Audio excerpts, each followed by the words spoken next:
इंदौर के हातोद में रेशम केंद्र खजूरिया गौशाला में गोवर्धन पूजा का आयोजन किया गया, जहां पर कार्यक्रम में मध्य प्रदेश के मुख्यमंत्री डॉक्टर मोहन यादव ने विधि विधान के साथ पूजन अर्चन किया। गोवर्धन पर्वत की पूजा अर्चना की और उसके साथ ही प्रदेश की सुख समृद्धि की कामना की।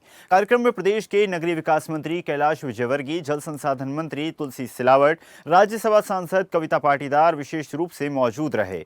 इस मौके पर सीएम डॉक्टर मोहन यादव ने सभी को दीपोत्सव और गोवर्धन पर्व की शुभकामनाएं देते हुए कहा कि गोवर्धन पूजा प्रकृति की पूजा है, जिससे घर गाय, उसका मतलब घर घर गौपाल। गोवंश और मनुष्य वंश कभी भी अलग नहीं हो सकते, परस्पर एक दूसरे के जुड़े गोवर्धन पूजा गौ संवर्धन पूजा है। गौशालाएं गौ मंदिर के रूप में विकसित हों, ये हमारी सरकार की कोशिश है। जहां भी जाओ अपनों से जुड़ो और जुड़े रहो। गांव की संस्कृति ही हमारी असली पहचान है। सच्चा भारत तो गांव में ही बसता है और गौ सेवा से ग्राम समृद्धि का द्वार खुलेगा। इस दौरान सीएम ने गौ माता की भी पूजन किया और उसके साथ ही यहाँ लगाई गई गोबर से बनी वस्तुओं की प्रदर्शनी को भी देखा। हमारा प्रारंभ का स्थान कोई नहीं मिलेगा। हमारा अपने जन्म को सार्थक करने के लिए एक माँ परमात्मा ने पहले से हमारे बीच पहुंचा दी है, जो अपने बच्चों का भी लालन पालन करती है और हमारे लिए भी अपना अमृत देती है। जोरदार अभिनंदन गौ माता के लिए करी, जिनके रोम रोम से सदैव मानव जाति के लिए आशीर्वाद की वर्षा होती। उनका रोम रोम सदैव हमारे पे अवलंबित है। जिसके घर गाय वो घर घर गोपाल। ये जो आनंद है और ये गोवर्धन गो संवर्धन, ये जो उत्सव है सब अर्थों में एक ही भाव निकालता है। ये गोवंश की रक्षा से हमारा उनका संबंध बना रहना चाहिए।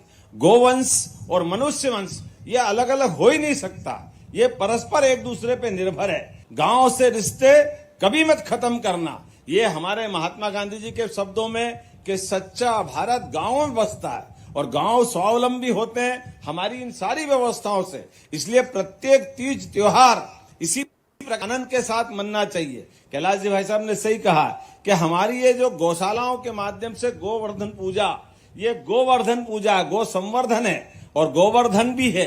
आज के बदलते दौर में मुझे इस बात की प्रसन्नता है, अब प्राकृतिक खेती के आधार पर जो पंजीयन कराएगा उसका अलग से उसको पीएसपी के एमएसपी के साथ उसको अलग से भी राशि दी जाएगी और अपनी जैविक खेती बढ़ाते हुए अपने वंश को भी सुरक्षित करे।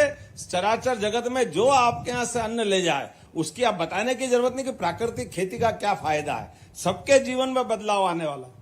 गौमूत्र से चिकित्सा, गोबर से प्राकृतिक खाद, गोबर के दिए, मिट्टी की प्रतिमा जैसी गोबर की प्रतिमा, कितने प्रकार के उपयोग चालू हो गए। अपनी सरकार के माध्यम से अपने सारे मंत्रियों को बधाई देना चाहूंगा। हमने शपथ लेने के बाद एक निर्णय लिया।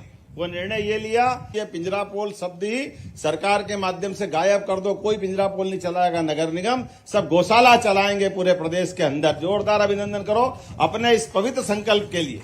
जो गाय का दूध का रोज आनंद लेता है, गौ माता के घी का जो आनंद लेता है, वो कई सारी बीमारियां भी समाप्त करता है और अपने जीवन में ऐसे कई सारी चीजों से, रोगों से लड़ने के लिए गौ माता का कवच हमारा जीवन सुरक्षित करता है। और ऐसी ही ताजा खबरों के लिए लाइक, फॉलो और यूट्यूब पर सब्सक्राइब कर बेल आइकन जरूर दबाइए और हर अपडेट के लिए विजिट कीजिए स्वदेशलाइव.com।